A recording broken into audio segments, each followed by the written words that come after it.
Good morning बच्चों, मैं शशिकला वर्मा, कक्षा 12 इतिहास विषय, जिसमें आज का चैप्टर है यात्रियों के नजरिए।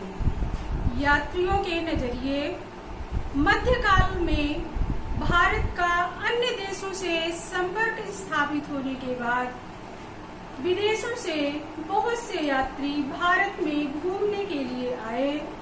वे यहाँ पर अनेक स्थानों पर ठहरे और यहाँ के विषय में अपने यात्रा वृत्तांतों में लिखा, जिसमें भारतीय उपमहाद्वीप में आए हुए प्रमुख 3 यात्री, जिनमें अल-बरूनी, जो कि 11वीं शताब्दी में भारत आया था, उज्बेकिस्तान का निवासी था, इब्न बतूता, जो कि 14वीं शताब्दी में भारत आया था, मोरक्को का निवासी था, फ्रांसवा बर्नियर, जो फ्रांस का निवासी था, 17वीं शताब्दी में भारत आया था।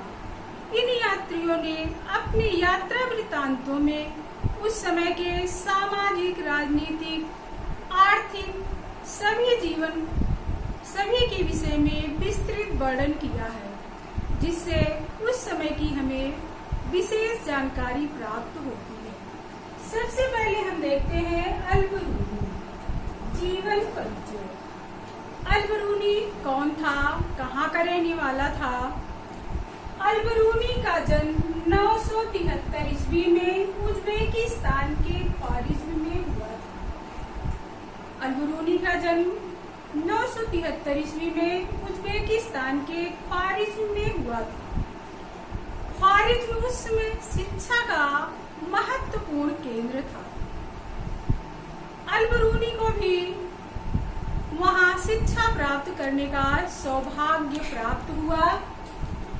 अल-बरूनी सीरियाई, फारसी, हिब्रू और संस्कृत का विद्वान था। सीरियाई, फारसी, हिब्रू और संस्कृत का विद्वान था। 1017 ईस्वी में महमूद गजनवी के ख्वारिज़्म पर आक्रमण होने पर उन्हें पराजित करके वहां से विद्वान कवियों और लेखकों को अपने साथ बंधक के रूप में गजनी ले गया, जिसमें बंधक के रूप में अल-बरूनी भी गजनवी के साथ गए।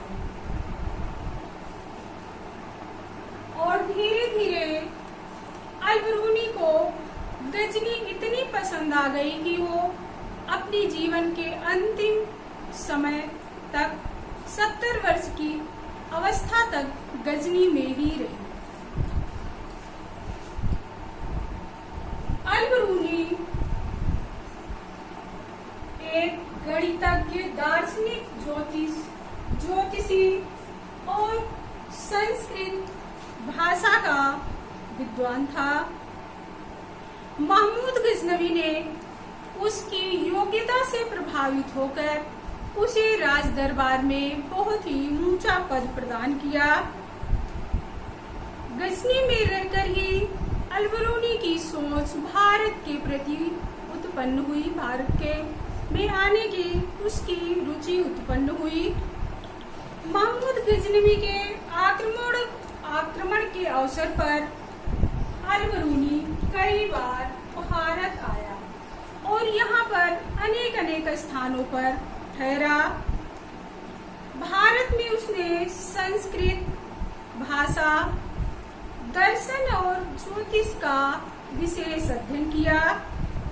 भारत के अनेक भागों में यात्रा करते हुए उसने यहाँ पर कई वर्ष व्यतीत कर दिए।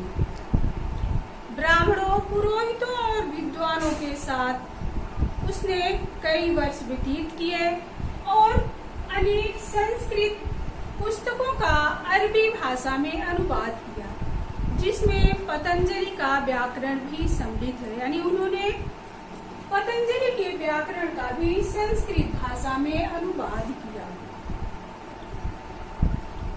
अपने ब्राह्मण मित्रों के लिए उसने यूनानी यूक्लिड के कार्यों का संस्कृत में अनुवाद किया, जिसमें अल-बिरूनी यात्रा वृत्तांत लिखना प्रारंभ कर रहे थे।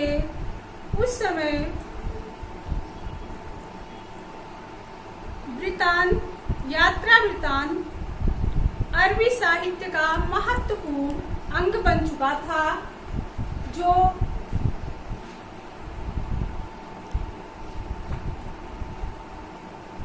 पश्चिम में सहारा मरुस्थल से लेकर उत्तर में वोल्गा नदी तक फैला हुआ था। बच्चों, इस मुख्य पॉइंट को अपने नोट करते चलना, जिससे आप लोगों को पढ़ने और याद करने में आसानी होगी। अल-बिरूनी ने किताब उल हिंद नामक पुस्तक की रचना की है। अल-बिरूनी ने भारत के विषय में किताब उल हिंद में अपनी रचना की है, जिसे तहकीक-ए-हिंद के नाम से जाना जाता है।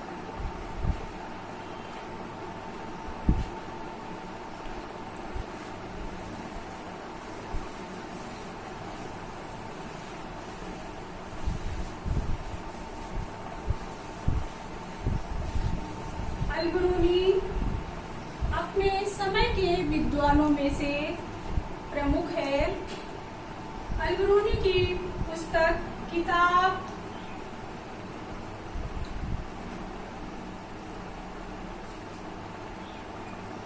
उल हिंद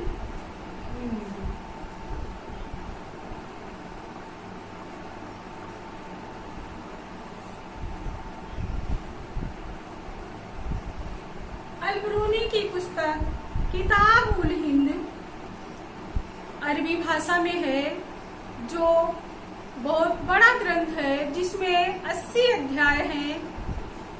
किताब उल हिंद में अल-बिरूनी ने भारत के सामाजिक, धार्मिक, आर्थिक सभी विषयों का वर्णन किया है। अल-बिरूनी के पुस्तक की एक प्रमुख विशेषता थी, अध्याय के प्रारंभ में एक प्रश्न होता था और उसके बाद संस्कृत परंपराओं पर आधारित तुलनात्मक उत्तर होता था। इसके बाद अन्य विषयों से अन्य क्षेत्रों से उसकी तुलना होती थी। अल-बिरूनी एक महान गणितज्ञ था। इसके बाद अल-बिरूनी का